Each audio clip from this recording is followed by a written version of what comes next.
Great. Right, thanks for that introduction. Okay, so I've got to make a difference on the numbers. Let's see how we go. So, yes, I'm here to argue the case that UK has the highest animal welfare standards in livestock agriculture, and for the purposes of this debate, I have been, shall I say, selective on the evidence, so I'm very welcome that you challenge me during the discussion. That's absolutely fair and above board. But what I'm not going to do is I'm not going to dwell on the issues stuff, for example. So I think Kathy's presentation later about the Adelphi review is actually going to go into more of those issues at the moment. I'm looking at more, shall I say, at the policy and the vision of where we're at in UK agriculture. Because basically I do think we have the highest animal welfare standards, but I do think we are only just good enough, and there are clearly some opportunities and things we need to do. So I'm going to slightly morph the question a little bit, and I'm going to ask these three questions. Does UK have the highest animal welfare standards? Are we world leading in animal welfare now? And do we want to be world leading in the future? So, first one, this is, in some senses, you could look at politicians and see what they say. I'm afraid I have to mention the politician's word. And you can, it's very easy to find quotes from UK politicians saying that UK has high animal welfare. So we have a nice quote there from the House of Lords report. Michael Gove linking animal welfare standards to trade deals, and we're going to have to come back to that question, very topical at the moment, of course. And then we have Theresa May making the point that we have a high reputation for quality built on high animal welfare standards. So the politicians think that we have high animal welfare, and I think that's a useful thing to do, because then you can hold them to account. If they say that, then prove it. Let's make sure we deliver on that goal. I would argue being an optimist. But let's explore a little bit about whether we are world leading in animal welfare now. We could go back to the history, and we can talk about the first animal welfare legislation in 1822. We can talk about the Brown Bowl Committee in 1965 and Ruth Harrison book, etc. That's all marvellous stuff, and yes, we definitely were pioneering. But I think it's more relevant to talk about now and what we're doing now. And really, my understanding of those claims that the politicians are making, they're placing a lot of reliance upon a report, as flagged by the NFU, produced by the World Animal Protection. They have produced an Animal Protection Index, which try to systematically explore the welfare standards and issues in different countries. I wasn't involved in this, so there might be others that were, and I'm sure that they could talk about it in the discussion. But they attempted to have a systematic approach. And of course, with these indexes, there's lots of things that go in it, and of course, we are not necessarily best in everything. That's inevitable. But you can look at different countries and how they compare on different criteria. And I have judiciously chosen United Kingdom, Sweden and the USA. USA because it's topical at the moment. Sweden, I think, is an interesting comparison because as a general principle, Scandinavian countries actually do have a very progressive approach to animal welfare on high standards, etc. And so the different criteria here, for example, about recognising sentience, Universal Declaration, where we score a B, Sweden scores an A. Protecting animals used in farming, UK scores an A, whereas USA scores a D. So there's lots of different criteria, which I'm not going to go through them all, comparing different countries. But overall, UK is, alongside some other European countries, Germany, for example, is scoring A. Great. So that's the evidence. There you go. Job done. You can take yes with the highest animal welfare standards, we go home. No, I'm not going to leave it at that. We're going to explore a little bit further to see what else are we good on. And first of all, I want to start with how the industry has looked at this, and they have produced some interesting outputs. The National Pig Association compared standards across the world. NFU funded a bit of work from the evidence group, which I think is an honest review of where the detailed legislation are, flagging up differences. So there are things like tail docking in pigs, where it's completely prohibited in Sweden, and beak trimming in hens, whereas we permit it, even though the EU legislation says it should no routine tail docking. So there are some issues in there that are clearly described in these reports. And then we've had a benchmarking study from Red Tractor, which points out that Red Tractor is a world-leading scheme, and I think it is in many ways. We can debate about what it does and doesn't do, but it does cover a lot of issues and is a good foundation for providing assurance to consumers and the market. But what do others think of us? Are we trapped in the EU's Museum of Agriculture? So the US ambassador was deliberately provocative. That's absolutely fine. And he suggests that the EU prizes history and tradition over innovation and science. But that American farmers are using all scientific and technological tools at their disposal to address the challenges ahead. And actually, if you're honest, then maybe UK farmers do need to apply a bit more science and technology. I'm not making a point about systems, because actually some of the most passionate farmers I've seen about tech are those organic farmers, for example. So using science and technology is a good thing, and probably in the UK we could do a bit better on that. So let's be honest about it. Let's learn. That's absolutely right. But actually, if I was advising the US ambassador, I would actually flag, you're not talking about your consumers and your market. Then his speech there is all on the website. If you look at it, it's all talking about production efficiency and sustainability and all this sort of stuff, not about the market. And the market in the US there is evidence that it's changing. So a couple of journal articles in Animals which talks about changing consumer attitudes in the US, and a change in policy and production shift towards cage-free systems, less restriction in pigs, etc. And it's all happening because of what's happening in the marketplace, nothing to do with legislation. So things are happening in the US. I think the US has been, shall we say, a bit of the butt of jokes in the animal welfare community in terms of standards. But actually, I think it'll be interesting to hear from Jim later. I think they are coming on board. But we have to talk about the trade issue. The trade issue really matters. So I think the argument from the US is that we should just give consumers choice, and the market will decide. We have different standards, so what? As long as they know it's from America, that's fine. Whereas I think the point about it is, our citizens, and I make this point very clearly, our citizens expect a certain minimum standards for production. Surely our citizens expect the same standards for selling products. It seems to me logically that the two are completely linked. So you can't separate the production and sale. It has to be. We do need to have consistent minimum standards for products that are sold in this country. And our politicians have been saying that, and we need to hold them to the fire on that. Because my point is actually, yes, there's lots of good stuff happening on consumers, but citizens do count, and citizens have made their voice heard. We had the discussion around the sentience bill. Well, I won't go into the history of how that came about, but the bottom line is there was political pressure, the politicians got involved, and there was a call to arms. It just reflected that citizens, their voice does matter, and the UK citizens are still bothered about animal welfare, which is a good thing. What about the consumer side? Let's move into the consumer side. Are we world leading on the consumer side? Well, animal welfare is definitely available in the UK. This was just a little student project, complicated Venn diagram here, but it shows this is information that's available on UK sausages, 229 packs of sausages, and it shows what information is available, often overlapping information is available on sausage products. We have an industry code defined terms outdoor bred and free range. We have assurance schemes such as Red Tractor and RSPCA assured and organic.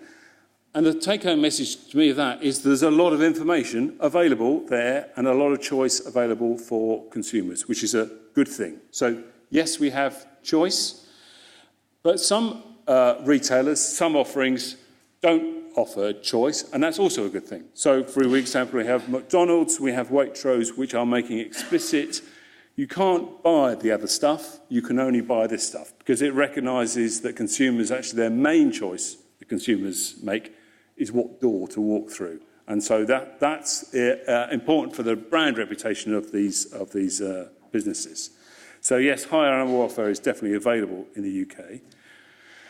And a lot of this information, you can have different information from schemes, production system, marketing claims, and different words, different logos available. I'm not going to go through all the details, but my point is often this information is verified. There is independent certification available, sometimes regulation, there is mandatory labelling for eggs, there's industry code for pigs, there are Advertising Standards Authority worrying about marketing claims, and we have some element of public scrutiny in terms of policy. So yes, there's information available, and often it is verified. Not always, and there are examples of poor labelling practice out there.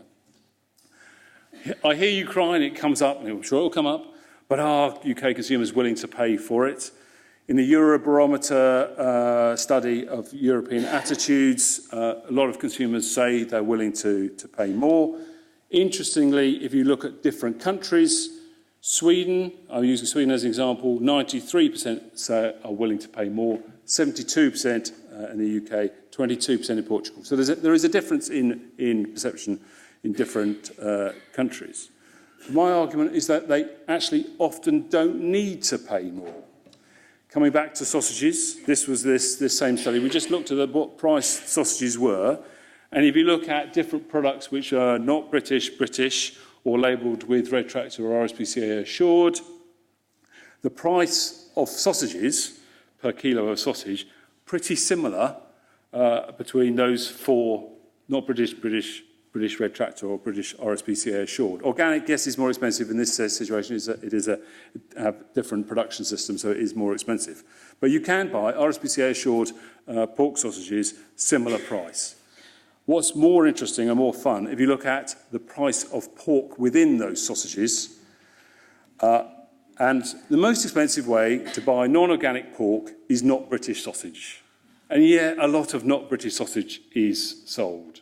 So, to me, it highlights there's other issues affecting their choice. And again, the cheapest way to buy pork in sausage is RSPCA assured or Red Tractor.